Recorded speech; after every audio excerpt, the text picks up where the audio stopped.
الحمدللہ وحدہ والصلاة والسلام علی من لا نبی بعدہ اما بعد۔ حضرت ابو موسیٰ عاشری رضی اللہ تعالیٰ عنہ بیان کرتے ہیں کہ اللہ کے حبیب حضرت محمد کریم صلی اللہ علیہ وسلم کے سامنے ایک شخص نماز پڑھ رہا تھا، نماز ایسی کہ جس میں کوئی اعتدال، کوئی عاجزی، انکساری، کوئی خشوع خضوع نہیں تھا۔ تو اللہ کے حبیب علیہ الصلوۃ والسلام نے فرمایا اگر یہ بندہ اسی حالت میں مر گیا تو یہ ملت محمدیہ پر اس کی موت نہیں ہوگی، یعنی اللہ کے رسول کے طریقے پر، اللہ کے نبی علیہ الصلوۃ والسلام کے دین پر اس کی موت نہیں ہوگی۔ پھر آگے آپ علیہ الصلوۃ والسلام نے ارشاد فرمایا اس شخص کی مثال ایسے ہے، یعنی مثال دے رہے ہیں جو بندہ نمازیں پڑھتا ہے تو اس نماز میں خشوع خضوع کا اہتمام نہیں کرتا، اس کا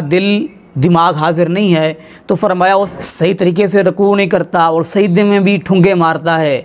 فرمایا اس شخص کی مثال اس بندے کی طرح ہے، فرمایا جو 2 کھجوریں کھا لے، وہ 2 کھجوریں اس کو فائدہ، یعنی اس کی بھوک نہیں مٹتی۔ رسول اللہ صلی اللہ علیہ وسلم نے فرمایا اس امت میں سب سے پہلے خشوع اور خضوع ختم ہو جائے گا،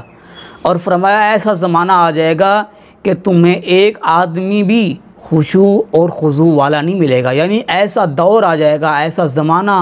آئے گا